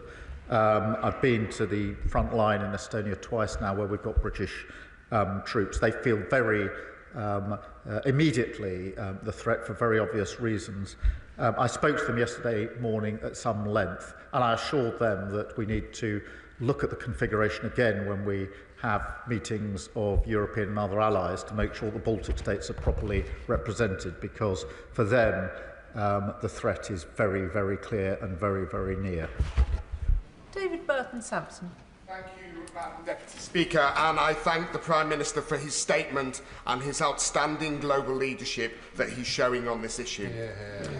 I too have returned from Ukraine last week after 5 days, and the one consistent message the Ukrainian people I met gave me, from residents to soldiers to businesses to politicians, was their immense gratitude for the leadership and support that the UK have shown since day one of this illegal war. Does the Prime Minister agree with me that now is the time that we remain resolute as a House for the sake of the Ukrainian people, and that our 100-year partnership between our two countries is now more important than ever? Yeah. The 100-year partnership signals the depth of our relationship. I too have heard those thanks for leadership, and I think it's right that I paid tribute to the party opposite for the leadership that they showed from the very beginning of this conflict, which I was able to follow as leader of the opposition. George Freeman. Thank you, Madam Deputy Speaker. Could I add my voice to those congratulating the Prime Minister on the way he's conducted the last week and the policy, which I think enjoys, if not unanimous, largely unanimous support in this House. I gently point out to the member for Clacton, our enemies watch this chamber, and speaking with one voice is very important, and I congratulate also the Leader of the Opposition. Does he agree with me that as well as willing the means, the ends, we need to will the means? And could I ask gently at what point he thinks, the Prime Minister thinks he'll be bringing forward a business plan, a proposal for how we fund what is likely to be 50, 60, possibly more, 70 billion over the next 5 to 10 years, so that our threat, our military threat, is credible, serious, and something we can actually afford? As soon as we've got any details around plans, I will bring them to the House with the details so they can be fully discussed, because this needs to be not just a short-term response, but a much longer-term assessment of how we ensure that Europe is kept safe and secure. Jacob Collier. Deputy Speaker, can I thank the Prime Minister for his continued leadership on the world stage? And these past few days, I've felt particularly proud to be British, so can I thank him for that? The government is rightly already using frozen Russian assets to fund Ukraine's defence and reconstruction. But can I ask the Prime Minister what further actions are being considered to ensure that Russia pays the full financial cost of its illegal invasion? Well, Russia's already paying the cost through the interest. We need to look at whether we can go further on that, but it is complicated and we have to act with others, and I'll see what progress we can make and let the House know if there is progress. Lee Dillon. Deputy Speaker, I too had the honour of being in Ukraine for the 3rd anniversary, and as other honourable members have said, whether it was communities, military personnel or Ukrainian politicians, the gratitude expressed to our nation to stand strong with the Ukrainians was clear to see. Before going to Ukraine, I held a round table in my constituency of Newbury, and Ukrainians who are here, Prime Minister, are clear on the thankfulness for being given safety, but also the need for the visa schemes to be amended so that children can finish their education and that they can meaningfully secure employment without having time-limited visas. So will the government review that to make sure that we stand with Ukrainians here in the UK as well as those in their home country? Well, we'll take the points you make into consideration. Obviously, the immediate situation confronting us is the question of how we settle the peace, but he's right to raise these other concerns.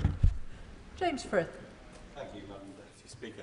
Can I add my voice to those around the country that have said how proud they are of our British Prime Minister and indeed how proud they are to be British. He has led from the front, and I hope very much in the years, months and the weeks to come, I should say, that he will hold that in mind and strengthen his resolve as we move forward. He has already made reference to one of the priorities that Stefan Harhe, the chair of Berry's Ukrainian Association, raised with me on the release of the 20,000 children who have been kidnapped, forcibly removed and forcibly placed into Russia. Will he commit to getting their release and updating the House on a frequent basis as to our achievements to this end? Thank you. Yes, of course, it's a really important issue and it shouldn't be overlooked as we discuss the very many issues here. This is a moral outrage, and I think I speak for the whole House in saying that. Graham Stewart. Deputy Speaker, may I too congratulate the Prime Minister on his composure and leadership. But as his honourable friend, the member for Widnes and Halewood, said, we've got to ensure that we have the resources in place to tackle this. The whole of Western Europe is in the same position of being in a difficult financial position and a demographic position. So will he look again at finding the means to deliver our promises, because his leadership and his rhetoric has been fantastic. But going forward, we're going to need the hard power to back it up. He's right, and that's why the conversation over the weekend has been about the specific issue of a security guarantee in Ukraine, but also, and importantly, the wider issue as to how Europe steps up more generally in its own defence, in spending in capability and coordination, and that's an important part of the discussion. We shouldn't just focus on the question of the security guarantees. They're part of the argument, but they're not the whole argument. Alan Strickland. Thank you, Madam Deputy Speaker. And can I thank the Prime Minister in these incredibly difficult times for the strong leadership he is showing? Would he agree with me that one of the many things that's become clear in recent months is that the security of Britain rests on a secure Europe? A secure Europe relies on peace in Ukraine, and peace in Ukraine requires a unified stance against Russian aggression. So would the Prime Minister agree that as free peoples in the UK, Europe, America and our allies, We must stand firm. We must stand together. We must show that democracy will be defended and tyranny will not be tolerated. Prime Minister. Well, I agree with all of that, and I think the House agrees with it too. Jim Allister. Madam Deputy Speaker, can I note with great appreciation the order for Thalas in Belfast? Yes. With Europe collectively being a long way short of self-sufficiency in defence, and with Putin more than likely to seek to exploit that deficiency, do the security guarantees that are required from the US effectively equate to those that would arise under Article 5 of NATO? Is that the order of what we're talking about? Prime Minister. Look, NATO membership is a form of guarantee. Article 5 is a form of guarantee. I think there are different ways in which the guarantee can be put in place. But what is important is that they are effective and that those in Europe that are leading on this do it in conjunction with the US so that Putin knows the severe risk that he takes if he breaches any deal that may be arrived at. Nadia Whittam. Thank you, Madam Deputy Speaker. I also want to commend the Prime Minister for the way that he received President Zelensky after the disgraceful bully boy tactics from President Trump and Vice President Vance, and for his continued support for Ukraine. As the Ukraine Solidarity Campaign highlighted, increased military spending overall is not necessarily the same as increased military aid to Ukraine. Can the Prime Minister set out how much of this increased military spending will specifically be used to re-equip Ukraine? And is he not concerned that cutting the international aid budget risks both increasing global instability and undermining support for Ukraine, both here at home and internationally? Prime Minister. Well, we're stepping up our support for Ukraine, both in military aid and in other ways. In relation to the decision that I had to take last week, the security and safety and defence of Europe has to come first, but I'm absolutely committed to doing what we can to increasing the aid and development that we're able to provide, which is why I'll look at the priorities and work with others on other ways to leverage the support that we might be able to put in place. Sir Alex Shelbrooke. Thank you, Madam Deputy Speaker. May I also congratulate the Prime Minister on the leadership he's shown this weekend. It is in the best traditions of British Prime Ministers dealing with the United States, dealing with Europe, notably also when we were in the EU we were able to do that. But can I press the Prime Minister on coming up the Hague summit for NATO leaders in June, where when the Honourable Member for Widnes and Howard and I were at the North Atlantic Council in the February recess, it was made clear that they would bring forward the plans that would be needed to defend Europe. And so can I ask that he uses his leadership, that if we suddenly have to spend more money, he's in a position where he'll keep an open mind on that so he can persuade all the other leaders they also have to do that. Prime Minister. Well, I thank him for that, and one of the principles I've held in mind over recent days in particular is making sure that what we do is coordinated with NATO, as it must be. We are deployed in different countries, as he knows, already, and that's why I'm in such close contact with the Secretary-General, Mark Rutte, on a near constant basis. Graham Downey. Madam Deputy Speaker, and can I thank the Prime Minister for his statement and indeed his stamina in all of the meetings over the weekend, not the least for coming to this House for an extra hour and a half and counting this afternoon to keep this House informed. As with other members from across the House, I took part in the trip to Ukraine for the 3rd anniversary last week. Does the Prime Minister agree with me that while the cross-party consensus on Ukraine is welcome, including from the SNP, does he agree with me that the SNP Scottish Government must take action to support businesses in Scotland to make sure that they can benefit from the increase in defence spending and is able to continue to contribute to the security of the United Kingdom and our allies in Ukraine? Prime Minister. Well, I agree with that principle. I do think that the increase in defence spending is a duty but also an opportunity across the United Kingdom for good, well-paid, skilled jobs in many businesses. Richard Ford. Thank you, Madam Deputy Speaker. It was very welcome to hear the Prime Minister acknowledge the contribution of Canada to Ukraine's self-defence and its status as a vital ally for the UK.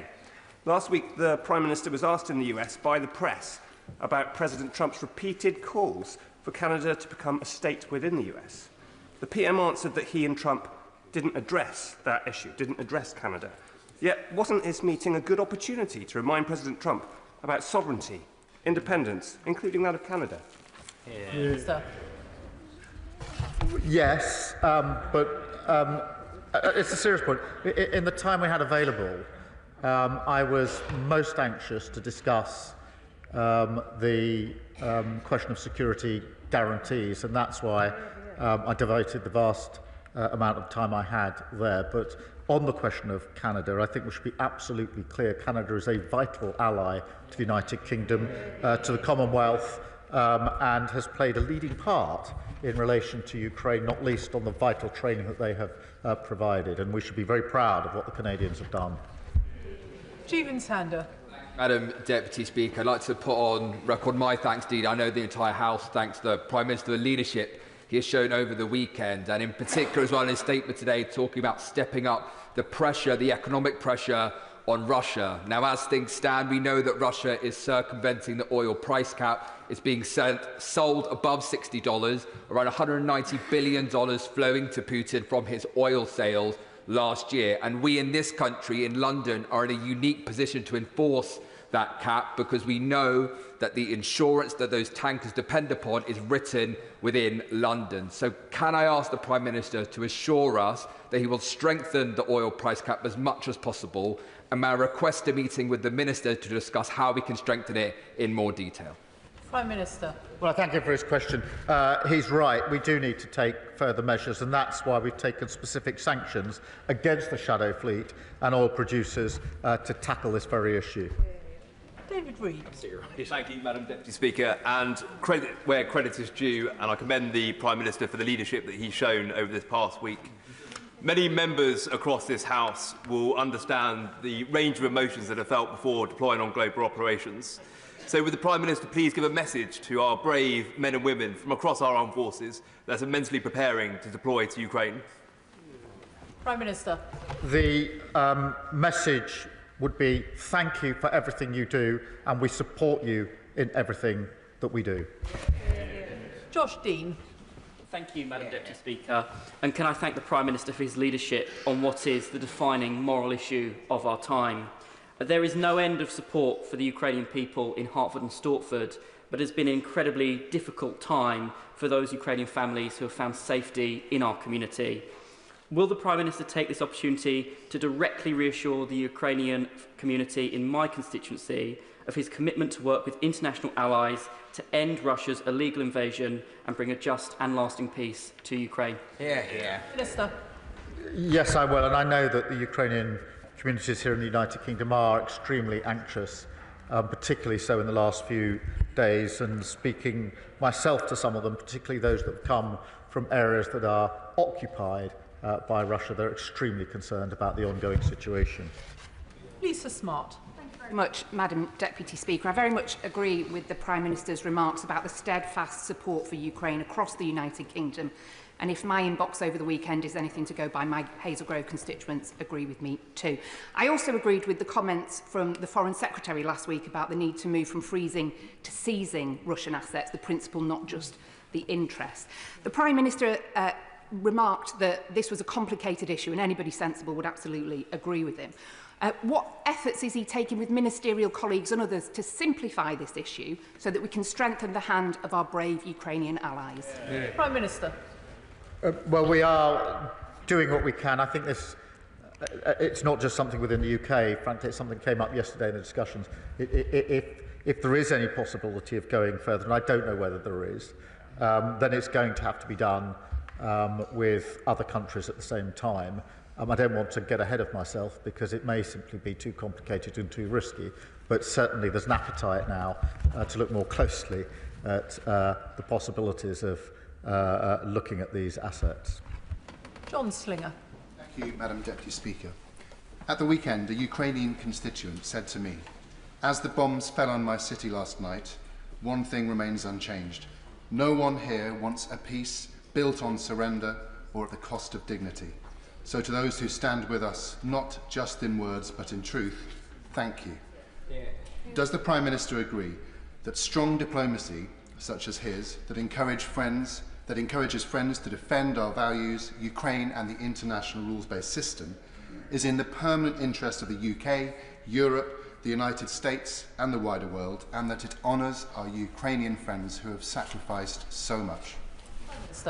Well, I thank him for his question. I agree with everything that he says, and those are the principles and the values that we most hope have uppermost in our mind as we take our decisions. Mark Pritchard. Speaker, can I commend the Prime Minister for his ongoing support for Ukraine, and indeed the Defence Secretary and the Foreign Secretary, and indeed the leadership the Prime Minister has shown over the last few days. He also mentions about not having the false choice of choosing between our allies, the United States and Europe, and I completely agree with him on that. So does he agree with me that there is an opportunity, a historic opportunity, for his government, hopefully supported by this side of the House, and this country to be a diplomatic, political and defence bridge between the United States and Europe? Prime Minister. Yes, I do think there's that opportunity, and that is why we will not make that choice between one side or the other of the Atlantic, because that is against our history and country and my party and actually cross-party. And the best way to secure defence and security of Europe is to ensure that we are working both with our European allies and the US in our special relationship. Noah Law. Madam Deputy Speaker, and I declare an interest as a member of the International Development Committee, which of course brings me with a heavy heart to hear the news of the cuts to overseas development assistance to fund a rise in defence spending. And whilst it brings me with that heavy heart, I wholeheartedly agree with the Prime Minister's decision and ask, does he agree with me that international development and security are two sides of the same coin, and that we cannot have economic development in Europe and the wider world without a safe and secure Ukraine? Prime Minister. Well, I do agree, and that's why I remain committed to international development, why I want to get back to a position where we can increase international development, but also why I want to work across the House to see what else we can do in the immediate and near term to pull other levers in relation to development. Chris Law. Thank you, Madam Deputy Speaker. May I thank the Prime Minister for being consistent in his message to his allies that any future negotiated peace must include Europe and Ukraine, that must be sustainable, and it must protect the territory and sovereignty of Ukraine. However, in order to achieve that lasting peace, it's going to require engagement with civic society engaged in peace building, atrocity prevention and long-term conflict prevention initiatives, all of which are currently funded by a foreign aid budget. So how does the Prime Minister hope to achieve those objectives when you've just followed the Trump playbook and announced a plan to cut overseas aid spending by 40%? Prime Minister. I don't accept that characterisation. I do think it's important. It's very important that we provide the funds we need for our defence spend. And what we've got from the SNP is what we had at the budget, which is, yes, they want the biggest provision of money and finance to the Scottish Government that has ever happened under devolution, but no, they don't want to say how they pay for it. Yes, they want the increase in defence funding, but no, they don't want to say how they can pay for it. That's unserious. Josh Simons. Thank you, Madam Deputy Speaker. In recent months, the party opposite, who apparently lack the stamina that the Prime Minister displayed over the weekend, have confidently and repeatedly pronounced to the Prime Minister what the United States President will and won't do, all of which has turned out to be bluff and bluster. So does the Prime Minister agree that it is the UK government that has the best intelligence to support the UK national interest, and that the UK national interest would be better served with a bit less bluff and bluster and a bit more optimism about what this great country can do to lead to make our world and our people more secure? Prime Minister. Well, I agree with that. And look, I'm proud of the fact that as a country over many, many decades and throughout our history, we've always stepped up when it's been necessary to step up. It is now time again to do so. We will do so, and I'm really pleased that by and large we've got full support across the House at a time when we need to step up. Alberto Costa. Thank you, Madam Deputy Speaker. Over the last few days, the Prime Minister has really risen to the challenge, and it's right that most in this House have this afternoon commended him for being a statesman. In his statement, he said that the lasting peace must guarantee the sovereignty and security of Ukraine. Is this the Ukraine of pre-2014? Is it the Ukraine of pre-2022? Or is it the Ukraine currently under occupation from Russia? It's really important that our European allies and America, as well as Ukraine, send the right message to China, who will be looking at this very carefully. If they think that they can brutally invade Taiwan and secure a piece of territory there under some future security deal, that will not be good for anyone in the West. Will the Prime Minister bear that in mind? Prime Minister. Well, he makes a very good point in relation to those around the world that will be looking in and observing the way in which we deal with Russia and deal with the risks from Russia. But it only underlines that any discussion about Ukraine must be done with Ukraine at the table, not by others. Dave Robertson. Thank you, Madam Deputy Speaker. It's clear that Russian aggression is making our continent less safe. And I think what we've seen in the last week is this House, largely, but this government particularly, and absolutely this Prime Minister rising to that challenge.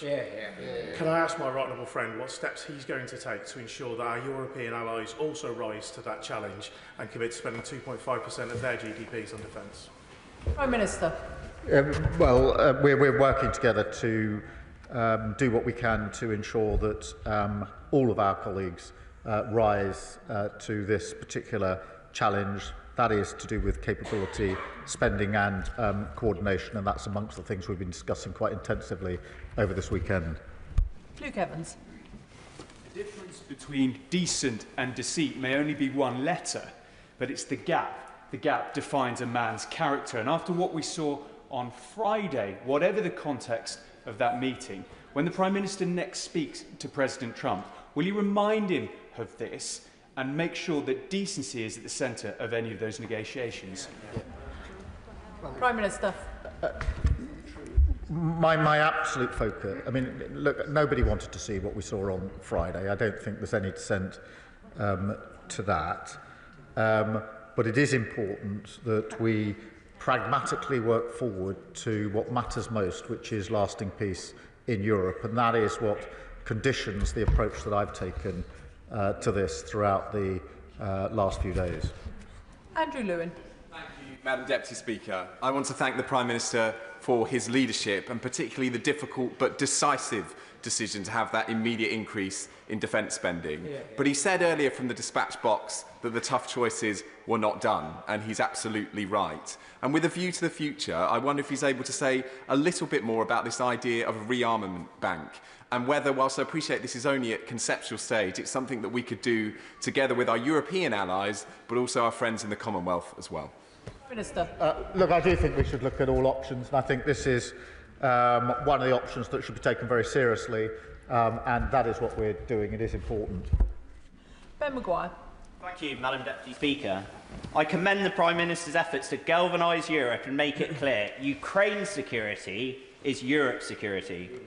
Given President Trump's reluctance to support Ukraine, isn't it time the government brings forward emergency legislation to seize Russian assets, which can directly support the defence of Ukraine and its people? Minister. I think he's heard my answer on this. We are looking at what can be done, but it's complicated and it's got to be done if it's to be done with others. James Naish. Thank you, Madam Deputy Speaker. I spoke to dozens of people on the doorstep over the weekend who welcomed the significant steps that the Prime Minister has taken to protect Europe's borders and genuinely value his leadership on this extremely important matter. So I thank him on my constituents' behalf. The Prime Minister will be aware that over the past week, Russia has launched over 1,000 attack drones, nearly 1,300 aerial bombs and more than 20 missiles at Ukraine. Population centres continue to be targeted with the aim of killing Ukrainian civilians.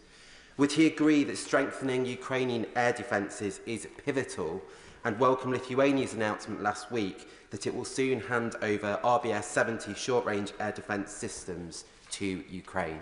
Prime Minister.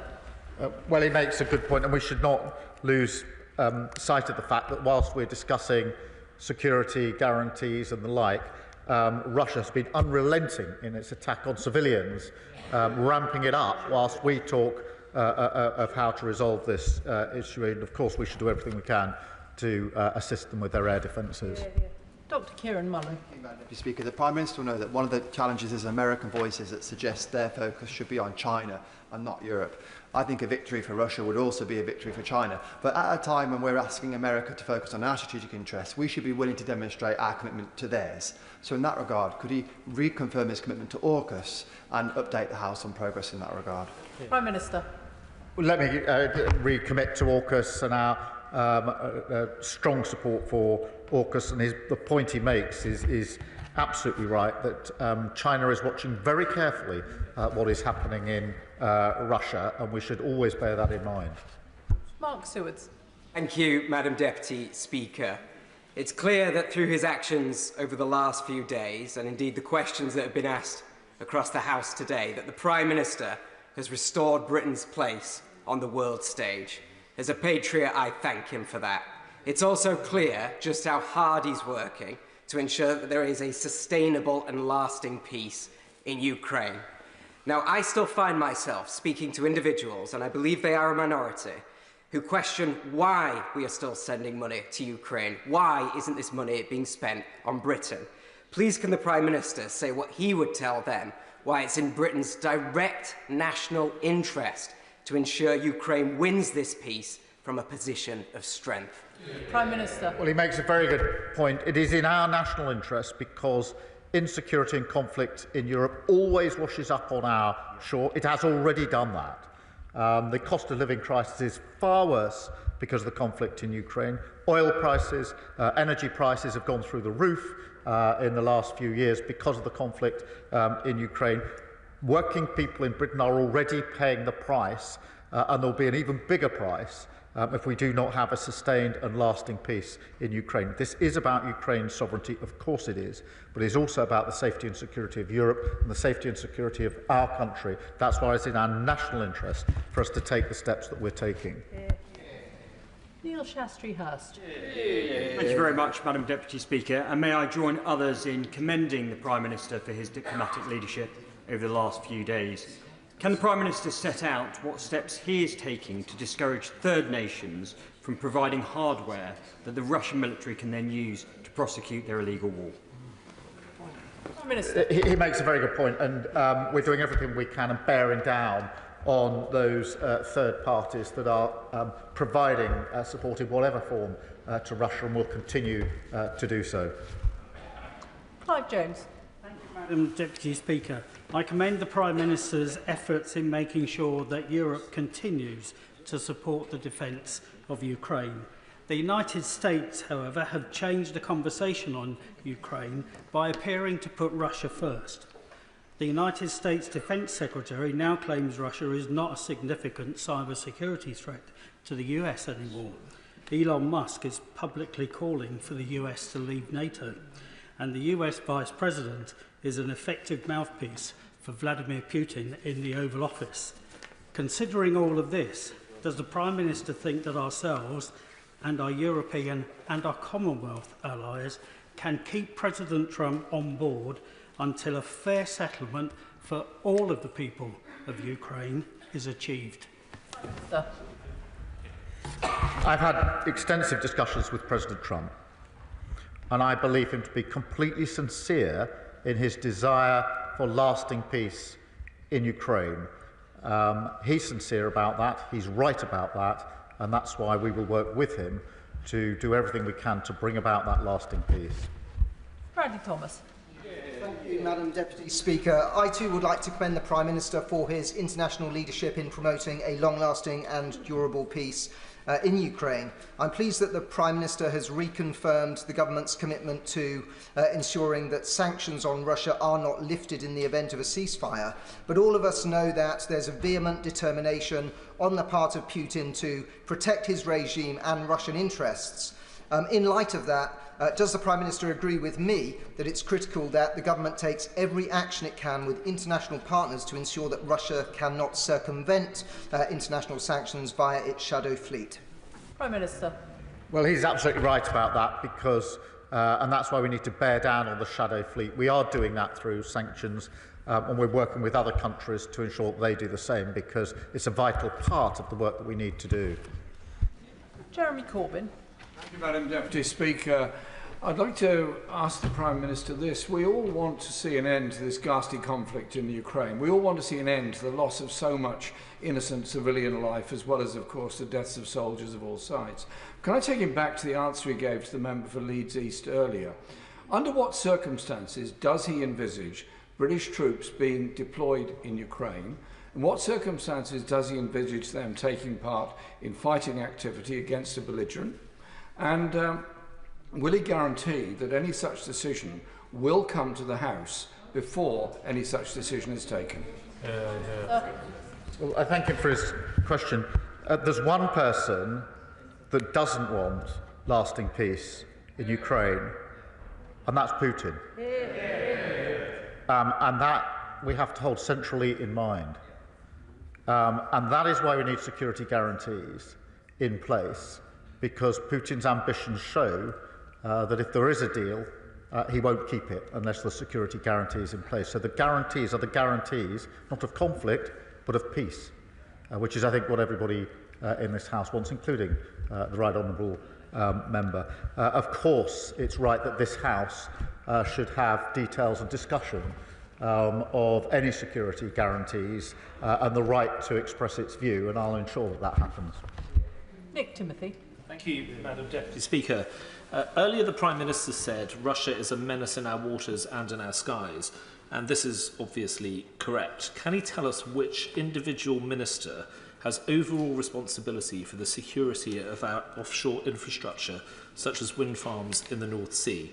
And given the vital importance of military tech and hardware, will you join me in condemning the idiotic divestment campaigns that seek to undermine our domestic defence manufacturing industries? Prime Minister. The security of our infrastructure, wherever it is, but including underwater, is the responsibility of the whole government. But most of all, it is my responsibility as Prime Minister to ensure the safety and security of our country and the threats to our country. They come in many forms, and I take that responsibility extremely seriously. Chris Coughlin. Thank you, Madam Deputy Speaker. US security guarantees for any peace agreement in Ukraine are, of course, highly desirable, but given that the US Defence Secretary appeared to explicitly rule them out, we must, of course, consider other scenarios, and they should not be a showstopper. With that in mind, European NATO GDP alone is 10 times the size of Russia, yet Russia spends $40 billion more annually on the war in Ukraine than Ukraine and her Western allies. So does the Prime Minister agree with me that if we were to close and exceed that gap today, perhaps by seizing the $300 billion in frozen Russian assets to do it, Ukraine would have a credible path to victory and a just peace? Prime Minister. On the question of security guarantees, it is important that the US and the UK teams are working together on this, and I take comfort from that and concentrate on that. I don't think that's highly desirable. I think it's essential, and that we should be putting everything into ensuring that that's the way that we move forward. On the question of the assets, he's heard my answer. I understand why he asks it, but it is a complicated question. Ben Obsijekti. Thank you, Madam Deputy Speaker. I too thank the Prime Minister for his support to President Zelensky yesterday, following the circus that was his meeting with President Trump and Vice President Vance in the Oval Office.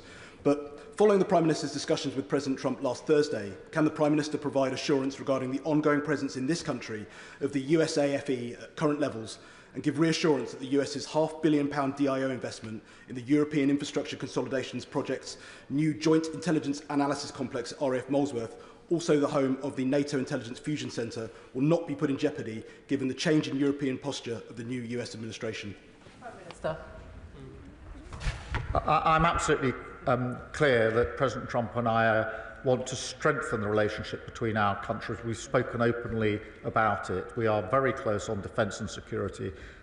We both know that, and we both want to strengthen that alliance, and that is a good thing for both the United States and the United Kingdom.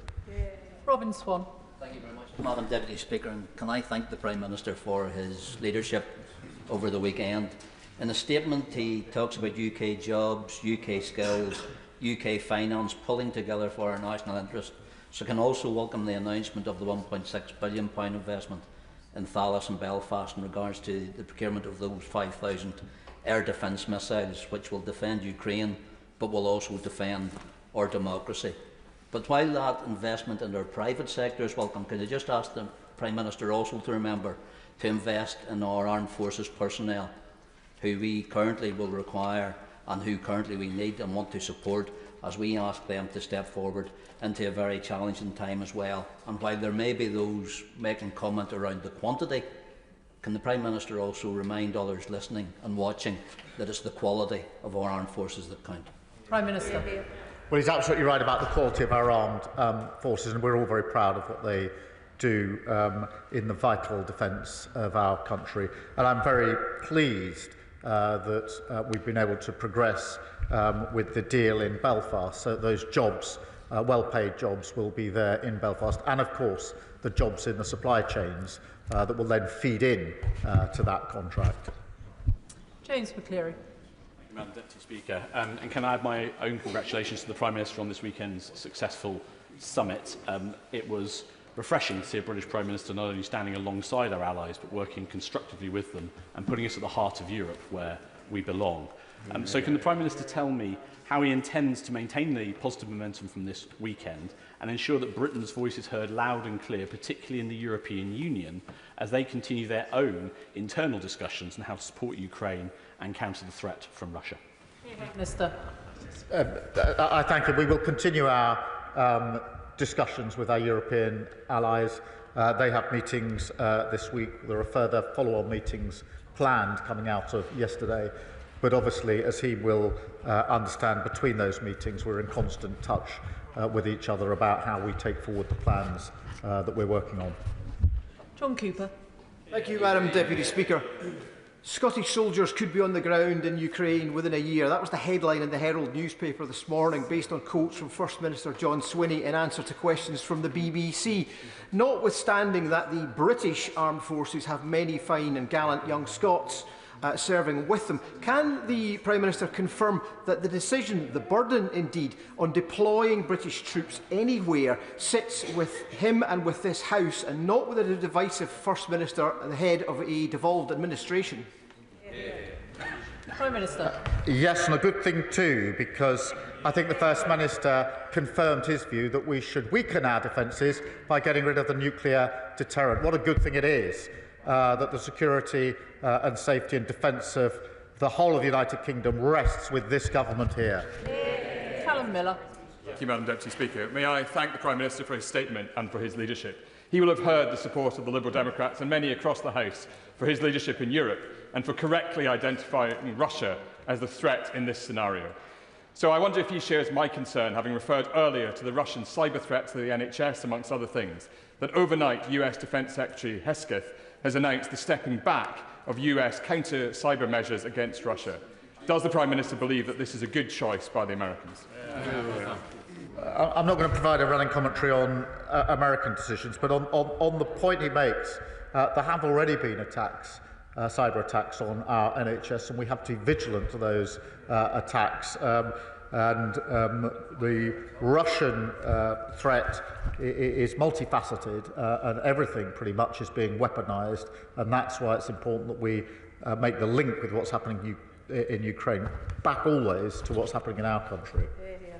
Tessa Munt.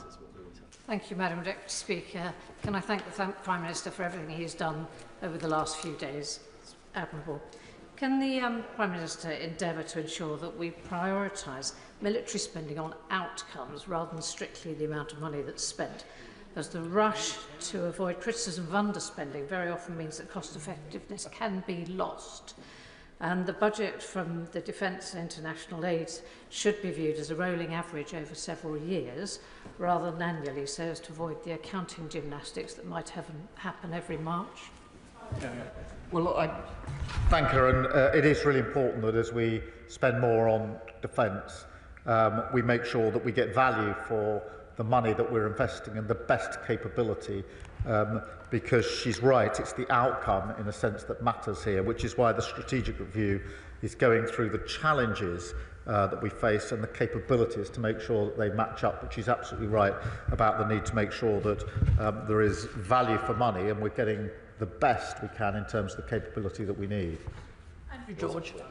Mr. Speaker, I warmly congratulate the Prime Minister both for his actions and his leadership in recent days, and indeed his stamina here this afternoon.